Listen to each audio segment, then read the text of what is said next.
Bob, I've really enjoyed getting to know you. Relax, you're moving on to the next interview. You passed. You're head and shoulders above anyone else I've interviewed at this career seminar. I've been doing this for years, and I'm certain you'll get second interviews and offers from several companies. You've done your homework regarding my company's business. Off the record, this isn't a recruiter's trick. I'd like to have a man-to-man chat before you come up to HQ for the final interviews. How about a drink? I'm having one. This kind of candid conversation during a job interview was new to Bob. It was unexpected, almost too good to be true. Could it be a test? Sam, the HR director for the company, seemed genuine though, and this was the last of Bob's 5 interviews for the day. He had nothing to lose by hearing the man out. Bob felt good about his performance. His resume was strong, showcasing his BS, magna cum laude, and an MBA, both completed while working full-time. He had meticulously prepared for the career seminar, brushing up on interview techniques, researching potential employers, and ensuring he could present his qualifications with confidence. He had also invested in a sharp new wardrobe to shift his image from practical and functional to polished and professional. This seminar was not Bob's first attempt at finding a new career path. A few months earlier, he had attended a similar event, only to leave disappointed. Back then, he had approached the process with hesitation, lacking the right preparation and clarity about his goals. This time, he was ready. He had refined his approach, honed his skills, and come equipped with a deeper understanding of what companies were looking for and what he could offer. Bob was in the middle of a significant career transition, one he had been contemplating for years.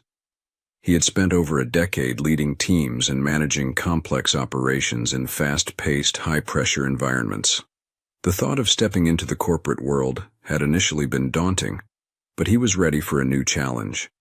His years of experience managing people, solving problems, and executing strategic plans had prepared him for this moment. Sam leaned back in his chair and asked, "Bob, who else are you seriously considering?" "Well, let's see, Polytron TC, a medical company, an industrial manufacturer, a tire company, and a paper company," Bob replied. Sam grinned. "I don't see you selling tires or corrugated containers, and I don't know enough about industrial manufacturing to weigh in. The medical company is strong, though. You'd like them. They're sharp, and you'd thrive there, but if you're intrigued, call me before you accept another offer. We're interested in people like you." "Like me?" Sam nodded. "Bob, 90% of our management-level staff are women. We've had trouble retaining men, and it's creating significant challenges for us. Most men don't thrive in our culture. They feel out of place or leave before we can integrate them effectively. I think you're different. Your adaptability and ability to connect with others are key." Bob raised an eyebrow, intrigued. He had always thrived in environments where teamwork and communication were crucial. He had a reputation for creating strong, collaborative teams and helping individuals perform at their best.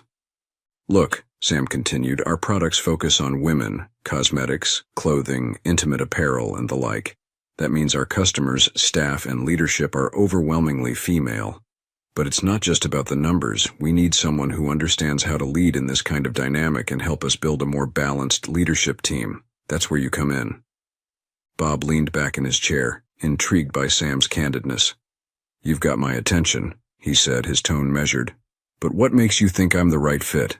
There must be plenty of candidates with similar qualifications." Sam smirked. "That's just it. There aren't." He tapped the table lightly.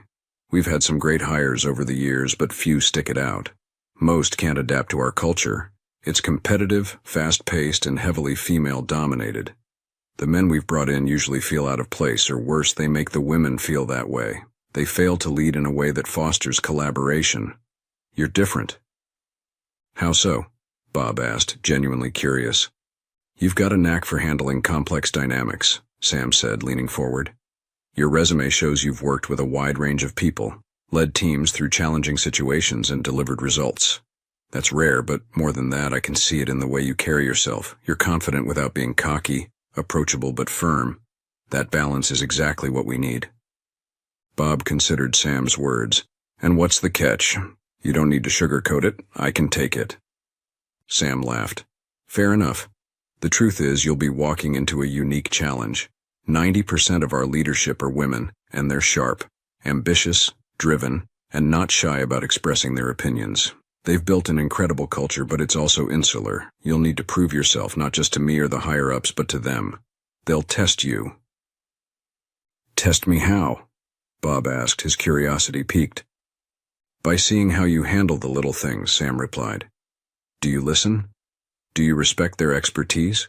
Are you willing to learn from them without undermining your own authority?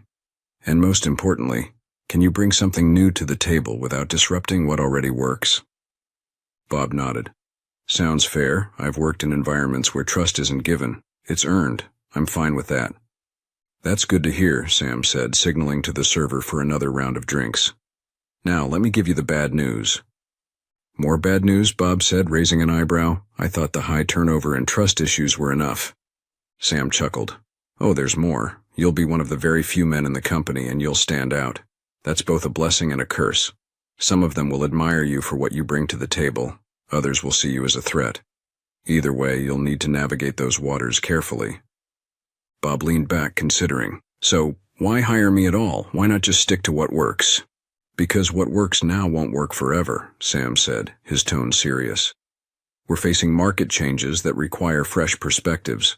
We need someone who can think strategically, manage people effectively, and help us innovate. You've got the skills and the mindset. The question is, do you want the challenge?" Bob took a moment before answering. "I'll admit it's not what I expected, but it sounds intriguing." "Great. Listen, I assume you're staying over unless you've got something else planned. Let me buy you dinner, and on the way we might just stop by the mall." Bob agreed. The two men walked over to the upscale mall and made a beeline for the appropriate area. It was not an area of a store that Bob had ever really visited. There were 3 young women working with female customers and a fourth, quite obviously the supervisor, helping a male customer. All 4 were stunningly attractive, the supervisor even more so. Tall, leggy, fashionable, confident, and just plain gorgeous. Sam took the lead. "Excuse me, miss?" "Mindy," she said, hitting them with a $1,000,000 smile. "How can I help you, gentlemen? We've been on a weekend business trip and both need to buy something for our significant others to make up for it." Mindy was very smooth, not really flirtatious, but certainly not cool or distant. She treated neither of the men as if they were idiots. She ascertained how much the men wanted to spend without being too blatant. It was, Bob thought to himself, a very pleasant sales experience. Bob had to fib a little as he attempted to describe his girlfriend, since he didn't really have one. In the end, Mindy helped the 2 men pick very suitable and very nice gifts. "Bob, I'll take care of this if you'll get dinner fair enough." "Sounds good, Sam." As they walked away, Sam spoke. "I was just playing the part where you don't have to buy dinner." "What are you planning to do with your new purchases?" "Well, the one for your non-existent girlfriend I'll turn in for credit as part of our secret shopper program. The other I'll give to my wife." "Are you impressed with Mindy?" "Absolutely, that was a very pleasant experience. She never made me feel uncomfortable as a man shopping in a women's department. There are literally hundreds of Mindys across the country. She is a cut above average and probably close to promotion." The 2 men walked a couple of blocks to a very upscale steakhouse to enjoy a fabulous dinner and some drinks that were above Bob's normal fare. "Look, Bob, working in an environment surrounded by bright and attractive women can be extremely distracting. Frankly, some of them will make it quite clear that they want to be with you for one night. In other cases, you're in serious danger of falling in love. How have you dealt with it?" "My advice is simple. Keep your personal and professional lives separate. Never, ever get tempted into a fling within the company, even if it is with a peer and totally within the rules."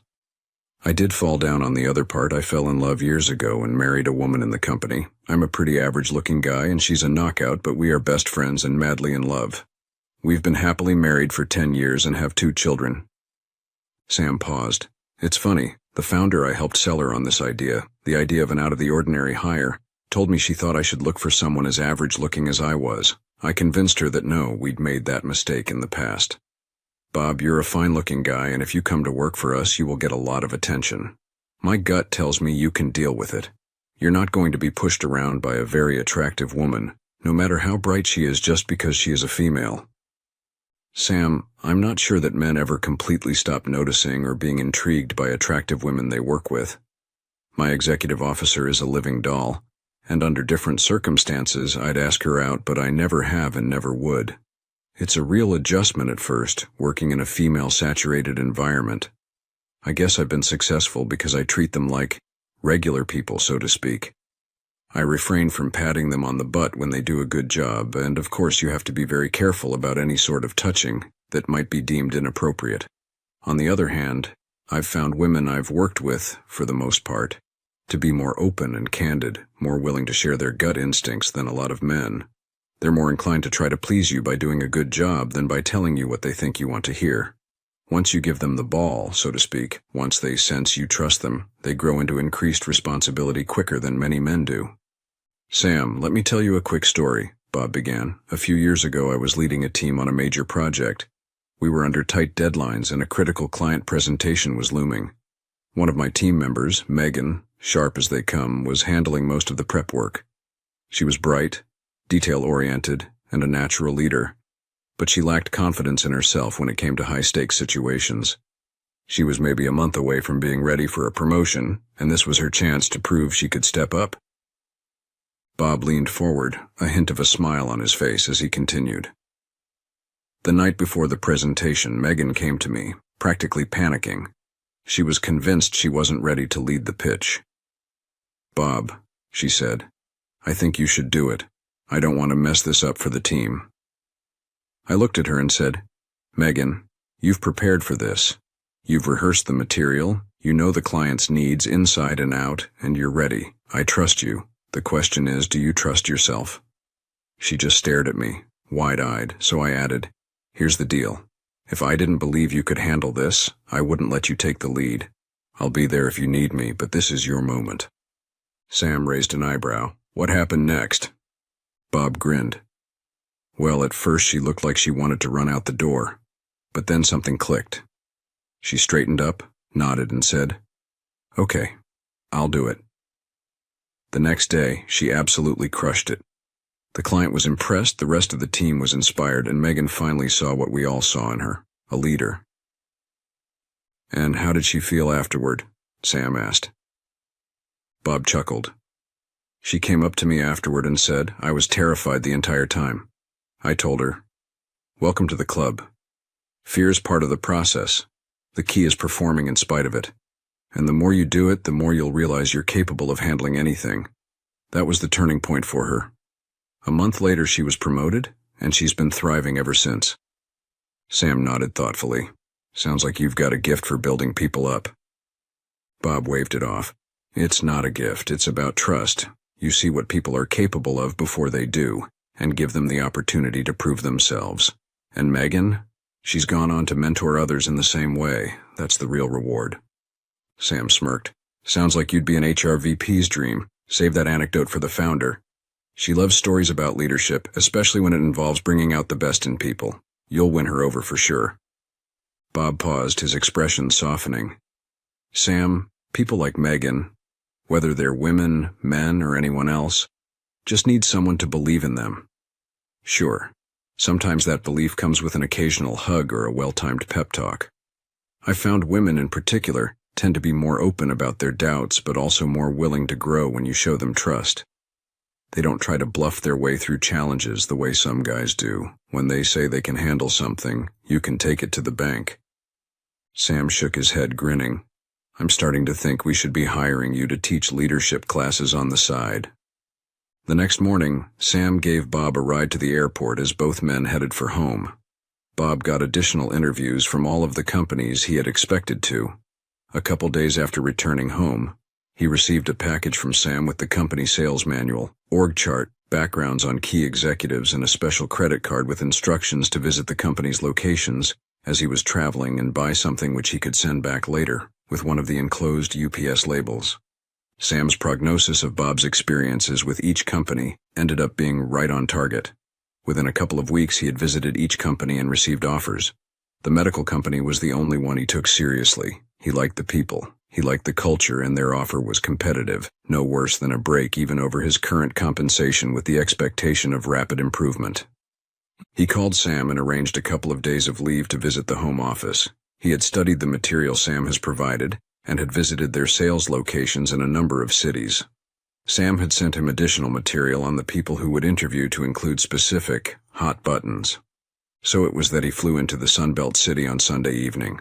Sam met him at the airport and drove him back to his hotel. The two men shared dinner as Sam gave Bob the final rundown on the interview process. A little after 9 a.m. on Monday morning, Sam escorted him into the chairman's office and made the introductions.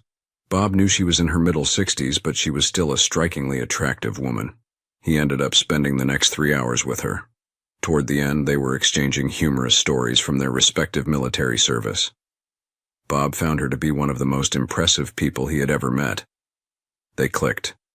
"Bob, we're going to go to lunch with several of my direct reports, some of whom will spend time with you this afternoon.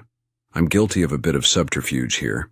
I'm thinking of hiring you for a consulting gig, or so I've let on. If things work out well, we'll get down to the details, just you and me tomorrow. Work with me on this one, okay?" "You've got it."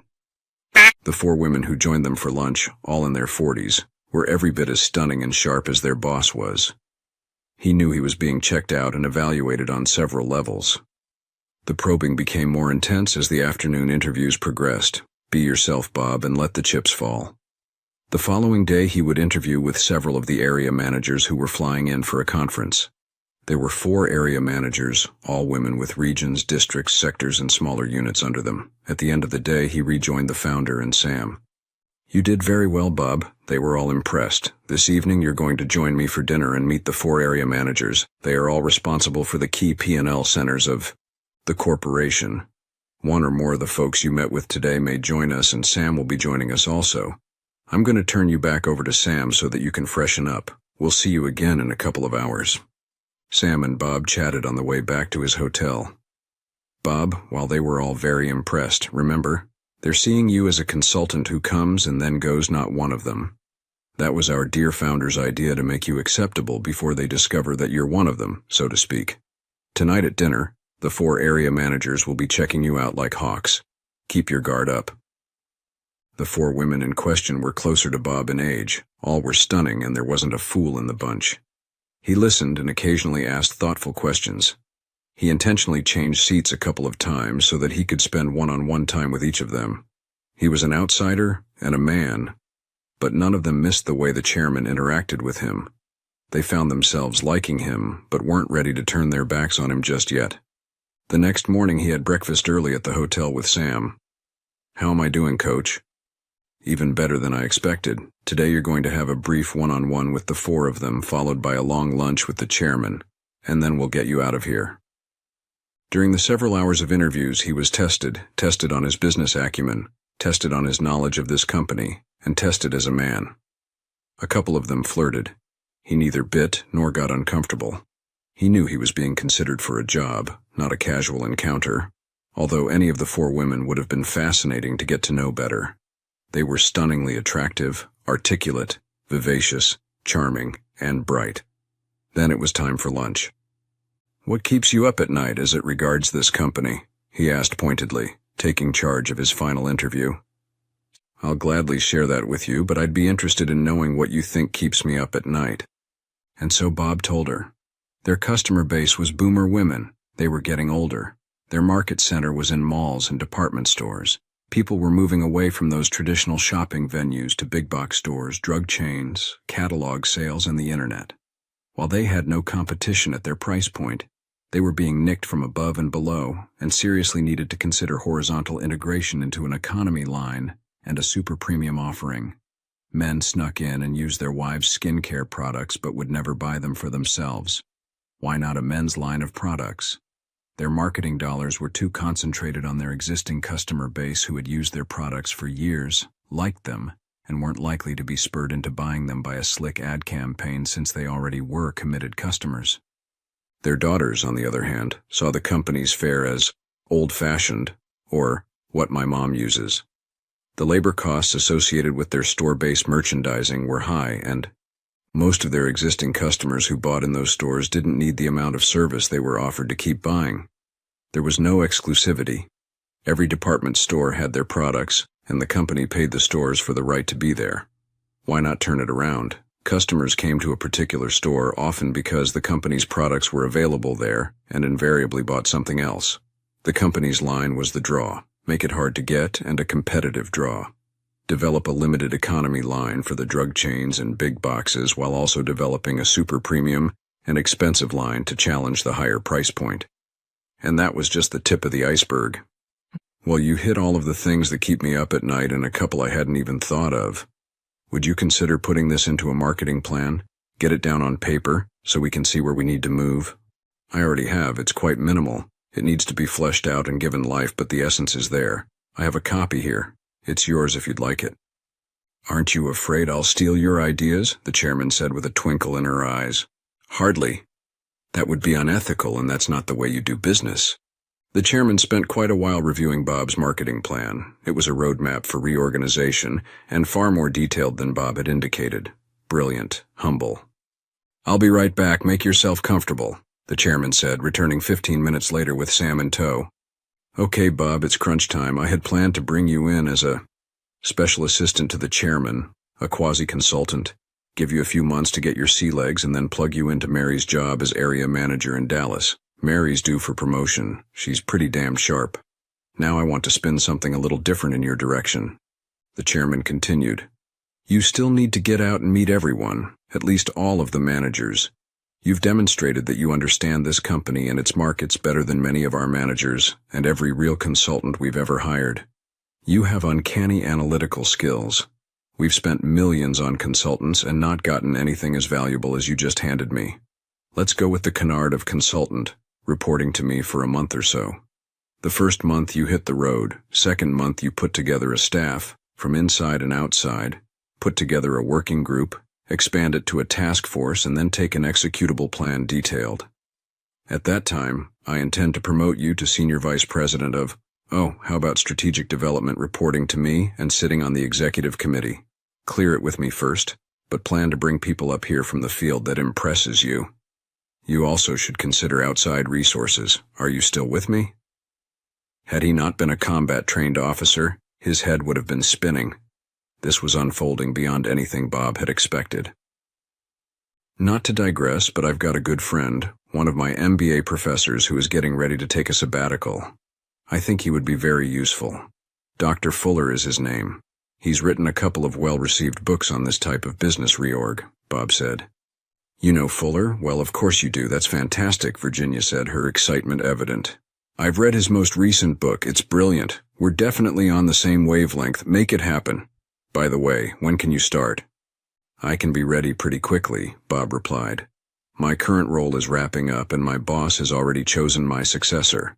My official transition was planned for 2 weeks from now, but we can expedite it and finalize everything in a few days. That's great to hear, Virginia said, nodding. Out of curiosity, who do you report to right now?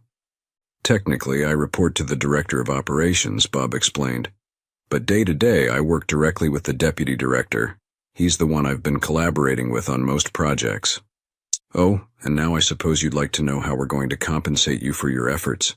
Here's what I'm thinking, and Sam is with me on this.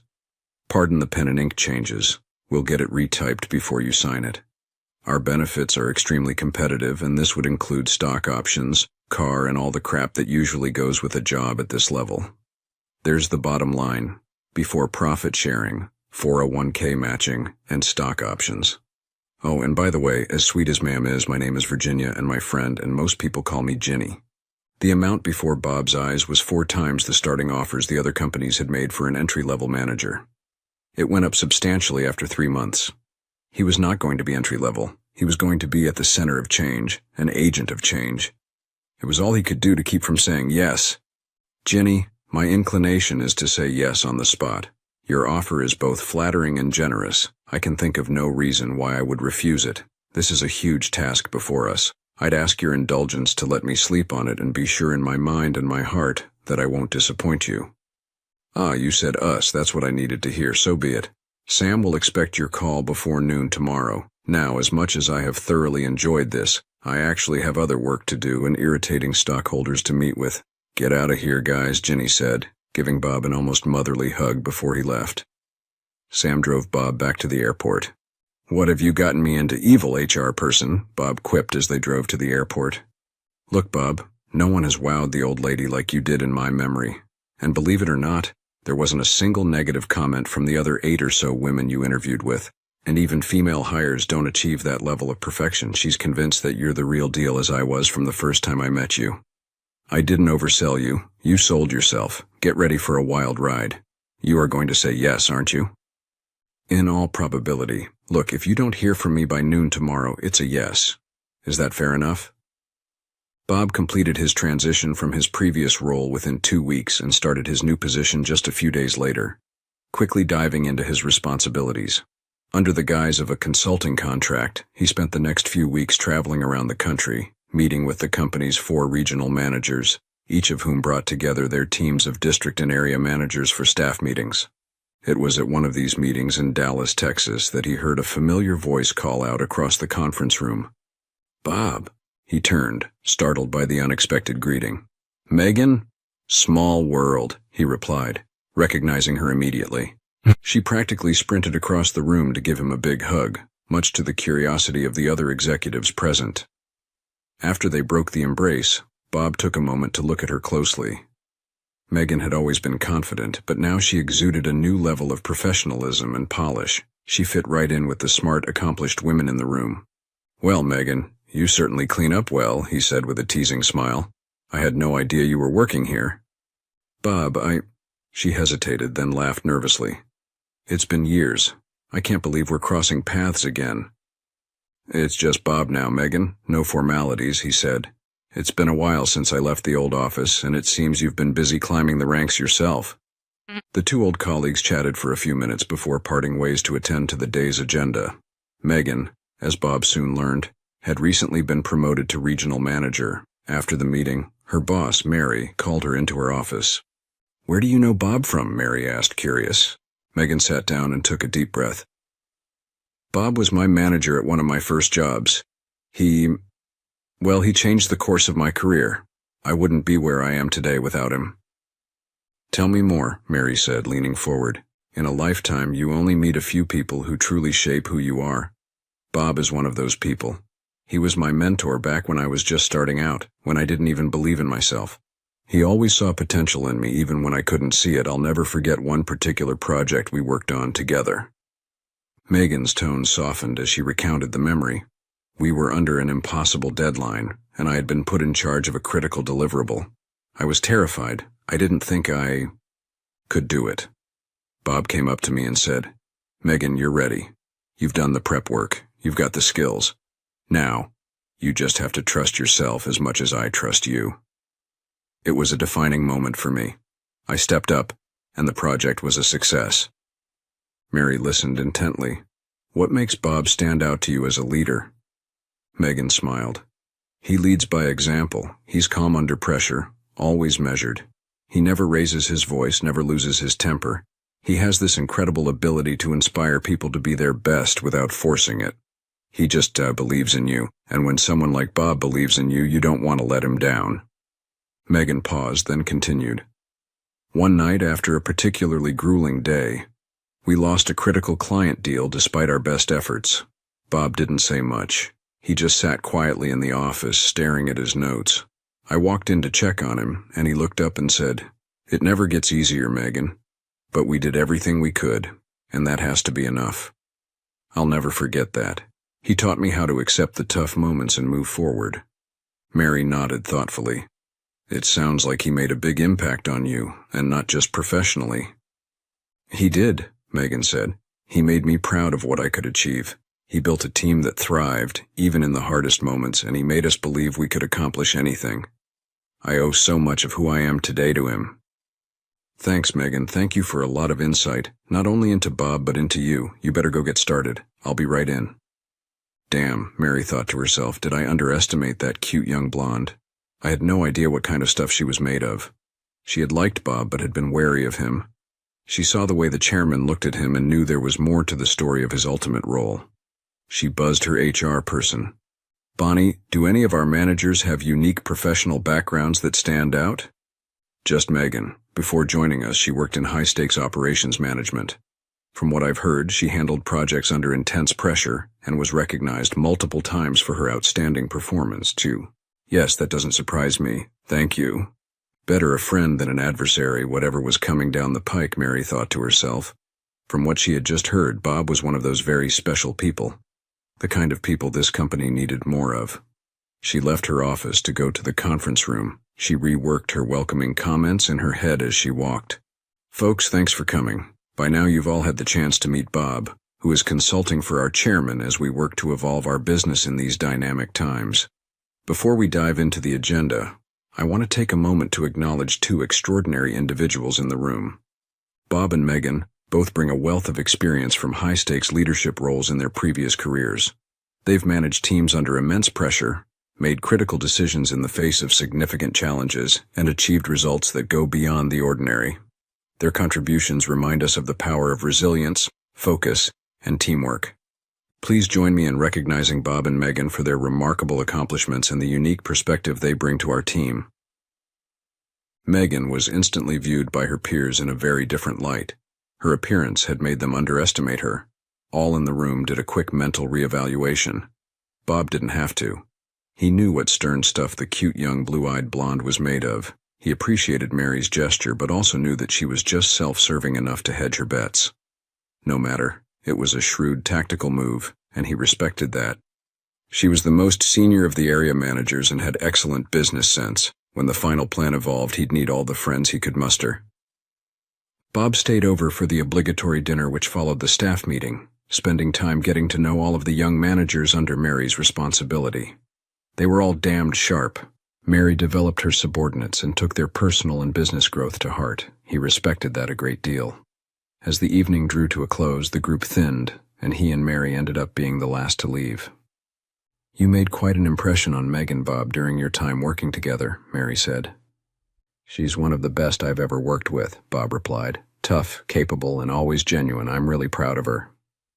"So, Bob, what's coming down the pike? I'm sure you're sworn to secrecy, and I'm also sure that you are destined to be more than a here today and gone tomorrow consultant." Bob was thoughtful in his response. "Change, Mary, but good change. Aggressive, market expanding, and I believe positive change. Will it be uncomfortable for some? Almost certainly. Will some of the old legacy things still exist? Absolutely. They're part of the successful heritage of the company, but they will undoubtedly be a less prominent part of the company's face." He paused, then added some additional thoughts. "You must know, Mary, that Virginia holds you in very high regard. You have exceptional analytical skills and superb business acumen. For any plan to succeed and understand, while I may seem evasive, in reality the future is still a bit fuzzy. This organization cannot move forward without strong, principled leadership from the likes of people like you." "Am I going to end up working for you someday?" Mary asked, never one to pull her punches. "I doubt it, but I expect that we'll be working shoulder to shoulder in the foreseeable future," Bob replied with a grin. "Tell me how I can help without letting the cat out of the bag," Mary replied. "Mary, right now we're essentially one big jumbled together business unit. That'll certainly change. The core business will undoubtedly become a single business unit, albeit smaller. Other units will be formed to explore new markets and new ways of approaching existing markets. I would expect in a month or so Virginia will bring senior management in to pitch the vision. Working groups will need to be formed from within and from outside. Task forces will be organized to form the core of the new unit's management structures. It's not impossible that some lines will be spun off or even retired. It will take some serious, outside-the-box thinking to develop a detailed, executable business plan. The Corp has good reserves, excellent cash flow, and a healthy credit rating. The finalized plan will have to be sold to investors and analysts. Then, the real work begins." Bob paused again to let his words sink in. "I'm going to ask you and your peers to do something you probably do every day, which is rank your people. Put major emphasis on those who can work outside of the comfortable structure, creative thinkers with the balls, figuratively speaking, to fight for what they believe in. This will not be a time for the faint of heart. Good solid performers who do what is expected are always important, but this is going to require a different mindset. We need folks who aren't afraid to put their jobs on the line for the good of the organization, warriors. But they're also going to have to possess the sensitivity to help those less endowed get over the rough spots." "People like Megan?" Mary asked. "I only know what kind of person and professional she was, and she was one of the best. You'll need to decide if she brings that same excellence to the business world." "Megan told me this morning she'd trust you with her life. She already has many times. Can I trust you with mine?" "I don't play games, Mary. What you see is what you get. You'll always know where I stand and what my intentions are. We don't know each other well yet, but my approach has always been direct and honest. It's worked for me so far, and I have no intention of changing that. Mary had learned to be cautious and suspicious of people's motives. That trait had helped her get this far without being blown out of the water by the stealth attack. For the first time in a very long time, she took this attractive, erudite man across from her at face value. "Here's to good things in the future, Bob," Mary said, raising her glass. "I genuinely look forward to our working together. Watch your back. As far as I'm concerned, to the best of my ability, I'll give you a heads up. You cover your six, as they say, but there are sharks in the water and don't let them smell blood." 1 down and 3 to go, Bob thought to himself as he returned to his room. He'd thought that Mary would be the toughest to win over. He'd been wrong and had underestimated her. She'd also let him know in no uncertain terms that his greatest challenges were ahead of him. His next meeting with an area manager and her staff went very well. He felt reasonably comfortable that he had added another ally. The third one, Beth, was a very different matter. She was a snake, and he threatened her. She was already back channeling dissent to her mentor among Virginia's direct reports. She'd heard the glowing reports from her 2 peers, and was preparing to upend him. How to handle a snake. Bob had never been afraid of snakes. He'd had a pet snake when he had been 12. Still, sometimes a snake just won't back off. Then you had to hit with a stick. He hoped it wouldn't come to that. Bob chatted with Sam on several occasions about his concerns about number 3.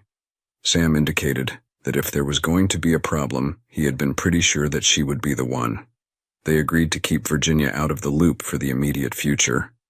Number 4 might well be a different kind of problem. He doubted that she had the tricks to fight him, but she was too married to the way things had always been done. She was a very competent manager and a good developer of talent, but he doubted that she would deal with change well. She might well come under the spell of others intent on torpedoing progress. He wanted to reassure her, relieve some of her obvious anxiety, but knew he couldn't make promises and wasn't sure he wanted to. "Gretchen, the core business will always be there, as I see it. It's an integral part of the corporation's heritage, and you understand and run that part of the business as well as anyone. Just know that there will be new business units on the horizon, but there will still be a vital need to keep the traditional moneymaker afloat and viable." Wow, he thought to himself. I'm starting to sound like a second-rate corporate consultant. In the end, he thought Gretchen was probably still on the fence, but tilting his and Virginia's way. In his travels, he identified a number of key junior managers that would be critical assets. He had a second list of those that were okay. He had a third list of people that he didn't hold in very high regard. His fourth and fortunately shortest list was of those he just couldn't get a handle on. He returned to the home office to gather his notes and thoughts and put them on paper. Dr. Fuller had agreed to come on board as an outside consultant and was very excited about the opportunity.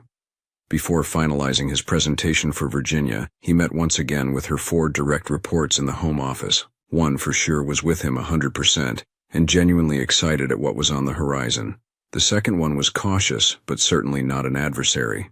The third had potentially been on the chopping block before he had arrived. She was the one Virginia had planned to replace with Mary. She was older and very set in her ways. She was eligible for early retirement, and that would occur sooner rather than later. The fourth was a different matter. She could well become his nemesis. Molly was in cahoots with Beth and, he was sure, was intent on taking him down. She had built her own small but highly effective support group through the organization. She was openly hostile and resistant to even the most benign suggestions. Sam knew the score, but wasn't sure Virginia had the full picture, although Sam had been feeding the chairman hints for some time. Bob was reasonably confident that if he and Sam ganged up on Molly, they would win the battle, but unless it reached the desperation point which threatened the company, that just wasn't the way he liked to do things. As he sat in Molly's office suffering under one more of her withering tirades, he'd had enough. Time was being wasted. He got out of his chair in front of her desk, turned and walked to the door, then turned and spoke, cutting her off in mid-sentence. "Enough. I'd seriously like to have a conversation with you about the future of this company. But this has been a rude, demeaning lecture. When you want to talk and exchange ideas, you know where to find me." He never raised his voice nor slammed her office door. Molly, on the other hand, did slam his door as she entered his office and was in his face in a couple of minutes, red with rage. How could you, you absolute jerk, you just unbelievable. He interrupted her tirade as she searched for the next expletive. Molly, I can't decide if you dislike me because I'm male, or if you just don't like me. I remind you of someone, maybe? Or maybe you're just too damned comfortable with how things are and can't stand the thought of change. Or maybe you doubt that you can handle the change, I mean. Which is it? We need to clear the air and get past whatever it is. I'm not scared of you. You're just very irritating and you'll lose this battle because you're wrong. Whether I'm still here or not, this company is moving forward, with or without me or you. Let's start over, he said, extending his hand. I'm Bob. Can I get you a fresh cup of coffee? He hadn't won the battle, but he had defused the boiling anger for the moment. He poured her a cup of coffee, recalling how she liked it. She sat down. He pulled a chair around and sat across from her. Molly started to speak, more measured this time. I've known people like you, men like you, and I don't trust you as far as I can throw you. You're slick and silver-tongued, but all you really want is to. Molly, I won't ask you to trust me at this point, but I would hope you would trust the woman who hired me, the woman you've worked for over the last 20 years. She hired both of us. She hired me to help move this company to the next level, to help it succeed and even survive. I know you care deeply about this company. I don't know what experiences you've had in your life with other men, business or otherwise. You don't know me, not even remotely. I am not here to fuck you over from a business perspective. He paused, then went on. You are a very attractive woman, which has absolutely nothing to do with business, so don't worry. Your panties are safe, at least as far as I'm concerned. Now, for Christ's sake, let's skip the nonsense and focus on getting to work, or do we need to tussle some more? He had finally gotten to her. She burst out laughing, almost sliding out of her chair and nearly spilling her coffee. Damn, you don't pull your punches, do you? Not very often. No. Look, Bob, I get the sense you faced some tough situations in the past. Did you ever have to hurt anyone? No, but I've had to watch some truly great, brave people fail despite everything we tried to do for them. Too many, and I've felt personally responsible for every single one. I can still remember their faces, their stories. It's something you don't forget. Sure, I've helped a lot of people succeed, but losing even one, it's always too many, especially when you feel like it was your responsibility to guide them to safety.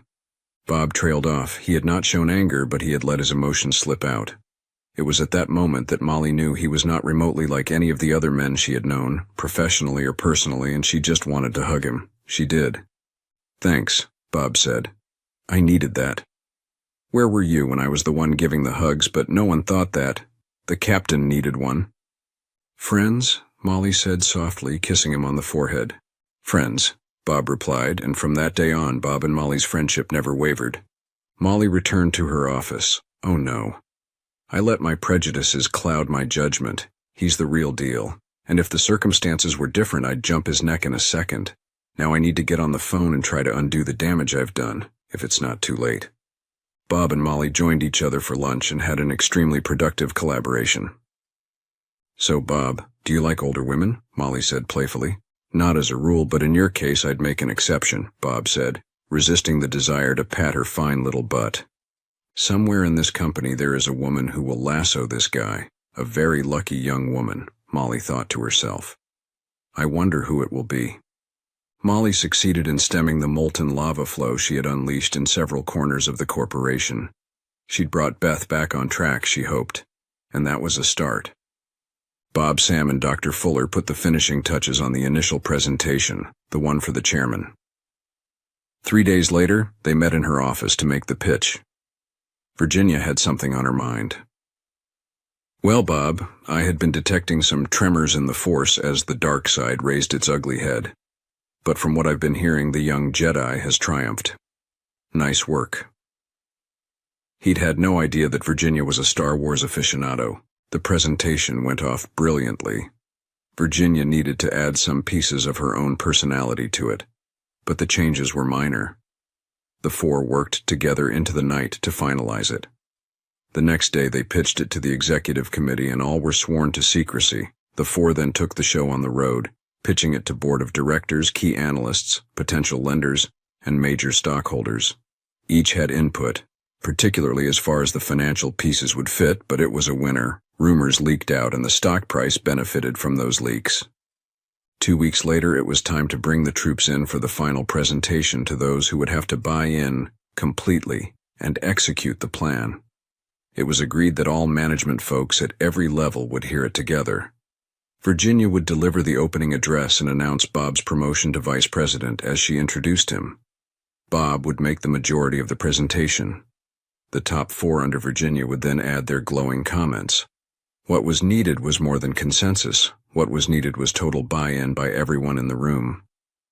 Bob wondered, as he looked out over the sea of faces, close to 500, mostly female, if there had ever before been such a stunning array of women assembled in one room.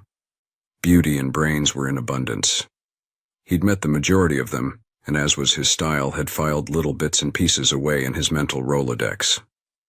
A little over an hour later, Bob was done. There were certainly seeds of doubt in the room, and some who just wouldn't be able to adapt, but overall he'd hit a home run.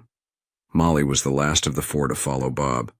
"You knocked 'em dead, champ," she whispered in his ear as she prepared to add her piece.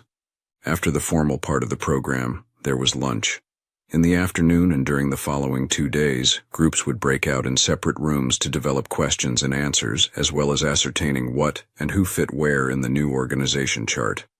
He'd seen Megan several times and had a chance to chat with her over lunch on one of the days. Mary sidled up to him between sessions the next afternoon.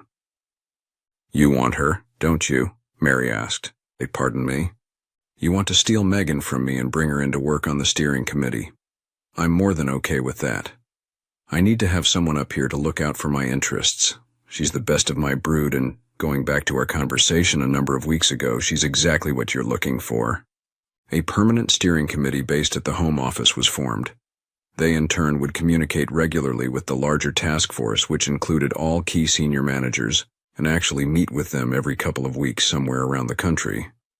Bob had originally planned to ask the senior VP, who had been on board from the start, to be a part of the permanent steering committee, but chose Molly instead. They had become good friends and worked well together. And he got Megan along with a dozen or so other managers from every level.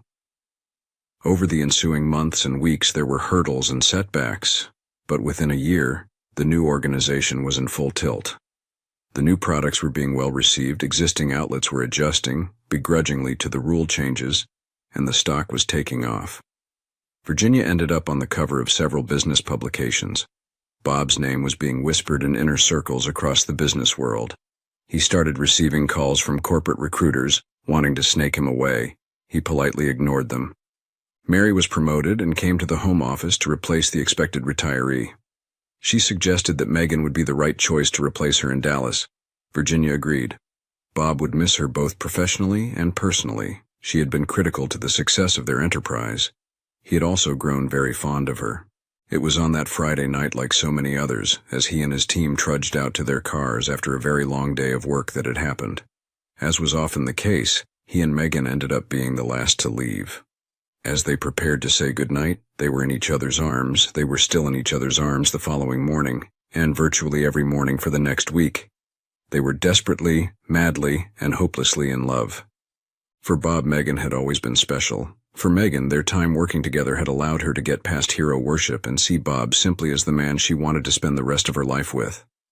The thought of being separated following her impending promotion was more than either could stand. And so it was a few weeks later that Bob went into Virginia's office early one morning to tender his resignation. "Virginia, we've always been absolutely straight with each other, so give me a chance to explain the why before you throw something at me. I'm in love.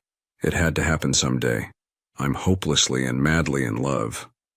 Megan deserves that promotion to Dallas, and I couldn't stand in her way, but I don't want to spend another day of my life without her. I can't be here and have her there. Commuting romance doesn't cut it. So, you're pretty dumb sometimes for a smart guy," Virginia quipped. "Love must have clouded your senses. Damn. No, I'm not accepting your resignation. We'll work something out. We've got spin-offs to do and someone has to run them. The structure is getting unwieldy to handle from a single central location. We've got instant communications, conferencing, email, and all. That stuff. This is the computer age, in case you've forgotten. Have you set a date? Have you even proposed?" "Men," Virginia said in mock disgust. Proposed yes, ring yes, date sooner rather than later with her folks mulling over the possibilities. Well, first congratulations, you make a gorgeous couple, and you've shared some experiences that most of us can't even imagine. My bet is yours will be one of the ones that makes it for a very, very long time. Second, go to Dallas with your bride. That's where you belong. There's extra office space there. You could find another job, maybe a better one if you're in demand. I don't want to lose you over this silliness. You can work out of Dallas. Most of the times you and I need to get face to face, you'll probably end up flying here together. We'll make it work. You let me worry about that. You worry about becoming a husband. It was settled. Bob and Megan moved to Dallas together and found a home. They were married 3 months later with Virginia as their matron of honor and many of their colleagues from the company in attendance. Bob ultimately ended up heading one of the spin-offs, a wholly owned subsidiary of the parent company. Virginia's wedding present consisted of a substantial ownership position in the newly formed corporation. She knew she owed that special man more than she could ever repay him, but it was a start, and she too had grown to love him, like the son she had never had. Megan stayed with the company in Dallas and worked her way up to vice president. Along the way, she took brief leaves to welcome 3 children into the world, 2 girls and a boy. After her 3rd child was born, she decided to step away from corporate life to focus on being a mom. Well, most of her time anyway. The rest of her energy was devoted to the man she had fallen in love with so many years ago, during a pivotal moment that had changed both their lives, and so, when Bob reflected on it, he realized it was always her. Megan had always been special, his favorite, the best partner he had ever worked with. It had just taken him a little longer to see that she was also the only woman he would ever truly love, and the one with whom he would spend the rest of his life.